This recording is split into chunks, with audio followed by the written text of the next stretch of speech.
voulais aborder la question du stress.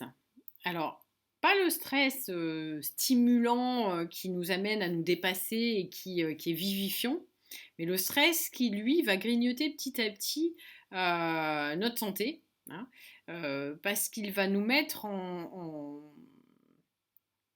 dans une dynamique de réponse sans cesse, en fait. En se nourrissant de ce stress, il va avoir l'habitude de fonctionner comme ça, puisque c'est une habitude qui va être prise. Et du coup, petit à petit, il va presque en redemander, et il faut casser sa dynamique. Et alors, il y a beaucoup de choses aujourd'hui qui existent et qui sont très bien, qui va de la méditation au sport et puis tous les autres exutoires euh, évidemment qui existent. Ça peut être une sortie entre amis, c'est d'aller se balader, ça peut être, enfin peu importe la formule à partir du moment où ça ne, ça ne nuit pas à votre santé d'une autre façon, parce que c'est pour ça que, comme l'alcool par exemple, mais le sport à outrance aussi peut être aussi. C'est-à-dire qu'à partir du moment où ça ne devient pas une addiction. Et pourquoi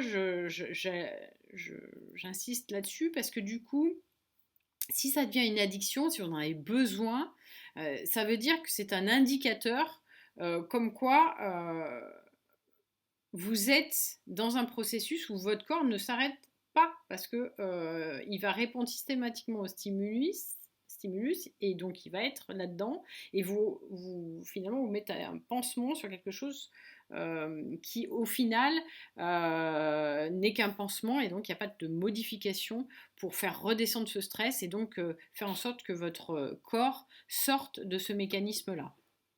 Voilà. Et là, quand je parle du corps, c'est corps à la fois psychologique et on fait partie du même système, hein, et le corps physique. Parce que de toute façon, s'il y en a un des deux qui lâche, l'autre suivra s'il n'y a pas une action concrète de fait. Et c'est d'autant plus insidieux que finalement ça s'installe petit à petit et on s'en rend pas compte et que la société actuelle fait que oh ben, on est stressé, ben, on va déstresser, on va trouver un exutoire, etc. Mais ce qui n'empêche que le corps, du coup, se nourrit et s'est nourri de ça. Et au bout d'un moment, il peut y avoir des dysfonctionnements. Donc, effectivement, se blesser physiquement, puisqu'on est fatigué. Ça commence en général à attaquer le sommeil de toute façon. Et donc, il n'y a plus de récupération. Parce qu'en plus, si vous rajoutez du sport par-dessus, euh, quelque part, vous n'arrêtez pas du tout le corps, donc il n'y a pas de phase de récupération. Après, ça peut être de ne pas dormir, donc là, vous n'avez plus de régénération non plus. Et là, pour le coup, à la fois physique, mais aussi psychologique. Donc, attention, parce que ça peut vider la tête d'un côté, mais du coup, quand même maintenir le corps dans le stress, paradoxalement.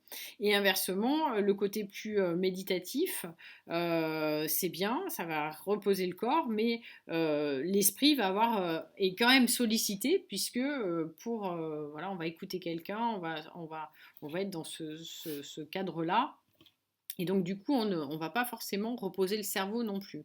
Donc, attention, alors je ne dis pas que je suis contre la méditation et le sport, hein, ne me faites pas dire ce que j'ai pas dit, c'est simplement qu'à un moment donné, faire attention que le stress, d'abord, doit être positif, stimulant et ça vivifie parce que ça répond au cerveau reptilien. Mais le cerveau reptilien, que l'on a en commun avec les animaux, euh, n'est pas fait pour répondre systématiquement au stimulus et d'être dans ce système-là, d'être toujours en permanence à générer des hormones enfin, c'est tout un processus chimique qui se met en place. Et donc, du coup, c'est de casser ça. C'est de casser cette façon de fonctionner. Parce à partir du moment où vous êtes dans une roue libre stressante.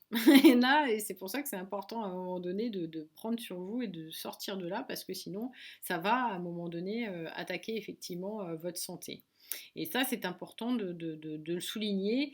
Et c'est bien de faire des choses à côté à partir du moment où c'est pas simplement du pansement et éviter d'aller au cœur du problème parce que ça peut avoir des incidences beaucoup plus graves, encore une fois, de blessures physiques, mais aussi de blessures psychiques qui sont moins visibles, mais qui sont tout autant et qui demandent du temps de la même façon.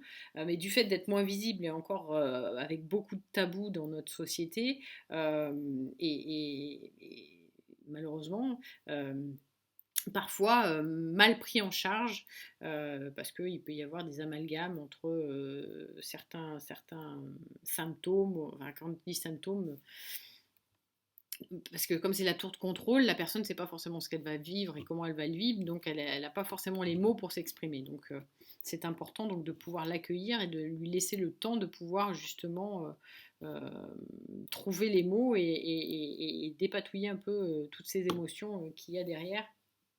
Voilà.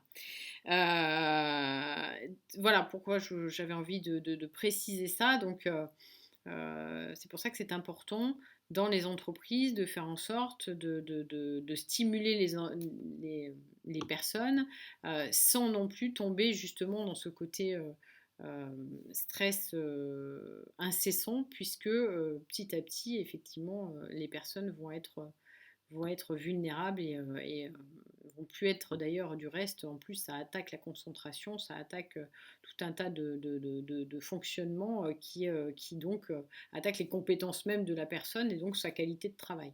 Donc c'est d'autant plus important pour l'entreprise de faire en sorte que les personnes puissent s'épanouir dans ce qu'elles font sans stresser. Et donc il y a tout un tas de leviers dont je ne vais pas parler à l'instant, mais voilà, c'est que déjà physiologiquement, nous ne sommes pas prévus pour stresser tous les jours et d'être dans ce processus-là.